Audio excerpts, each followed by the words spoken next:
So Black Widow, I feel like this movie happened a little too late, which makes me really sad because I do love Scarlett Johansson as the Black Widow. I think that she does a phenomenal job as the character. I enjoyed myself. There are a couple things that maybe don't make sense to me, and it does feel like a little too late, in my opinion. But overall, I enjoyed it. The music for me personally, too, was kind of generic. I was hoping for more bombastic music, but it is what it is. Lorne Balfe, I mean, he did Mission Impossible more recently, and it felt like Mission Impossible. However, it kind of did feel like the reject tracks of Mission Impossible because it was missing anything that was kind of iconic. So there was one part towards the ending where I'm like, ooh, this is good. Why didn't they have it for the rest of it? And then it's gone. And I'm like, okay, well, that was fleeting. But Lorne Balfe, I mean, I really do like his work, but when it comes to this one, it did kind of feel generic. Yeah, it's so great to be back in theaters for an MCU movie. Also, shout out to Scarlett Johansson because this is the first time we've seen an Asian American in the lead role in one movie. So I feel so represented. So great. But you know what? This feels like her pet project. It felt like I can't quit the MCU until I do this one movie, and she put everything she had into it. And if this is the last time we see her as Black Widow, it's a pretty fun film. I like the change of pace. This is more, H2H hand-to-hand combat than any other Marvel movie I've seen. But probably it's like Winter Soldier. So yeah, I like that. I think that Florence Pugh is an excellent addition as Yelena Belova. I can't wait to see more of her if she comes back. I would love to see her come back. David Harbour, Rachel Weisz are both great. Villain element's a little lacking for me. I like Taskmaster from the comics. I think he's a really interesting villain. Just the aspect of person, just like advanced muscle memory. And here they kind of turn him into a mindless crony for someone else. Which, I mean, it's cool to see him fight, but I wish there was a little more. Again, a Marvel problem, a consistent Marvel problem. Well, they've done pretty good with it in the past couple movies, but the villain problem's back. Yeah, I was hoping we were getting away from that, and unfortunately, this one goes right back to formula. We were getting away from it for the entire film. Phase 3 had a really great lineup of villains, and then this one happens. It's true. Ray Winstone kind of played himself. He's kind of the same character. He's a more scratchily voiced Brian Cox, which kind of gave me like an X2 feel in this movie, especially the finale. But when it comes down to it, it is about that family unit. It is about the characters that we have now been introduced to, or at least on the hero side of the spectrum.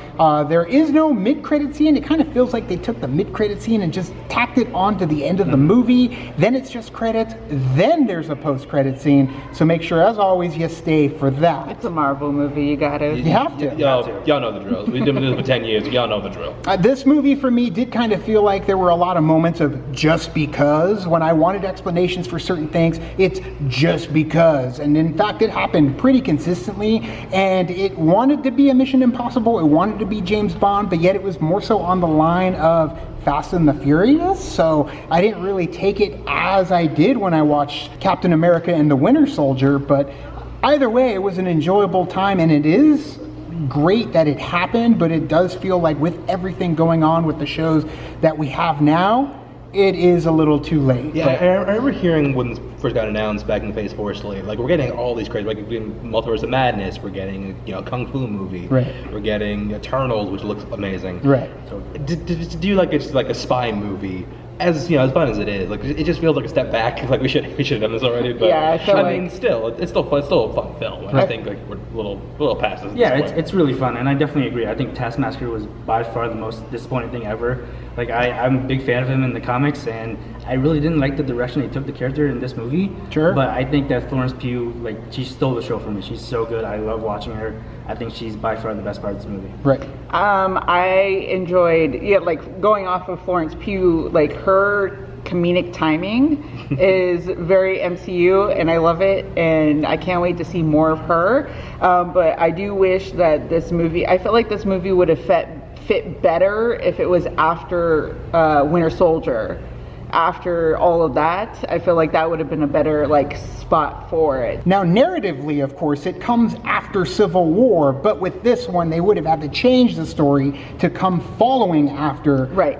Captain America. Which I feel like they could have done. Absolutely. Yeah, you can make a few tweaks. It's not impossible. Exactly. You can make this. The fact that after Civil War isn't super essential to the plot, so you make a few tweaks. You could totally put this after Winter Soldier. Right.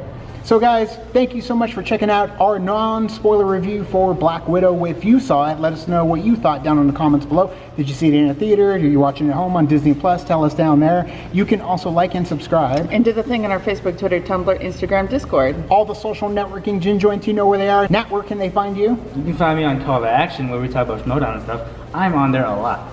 So, Chance, where can we find you? Twitter is @Chance4_91. To my podcast, Toys by Chance. We just dropped our episode on Barton Fink, celebrating his 30th anniversary. Really good episode. You can also find me on the Schmodown. Collision's going to be at the end of the month. I'll be competing for the teams belts, and Spectacular tickets as of today went on sale for LA this December. So and they're going fast. So if you're interested, get those tickets now. Everything's going back to normal once again. So thank you guys so much, and as always, Now it's time to say goodbye. and this party is over. Bye.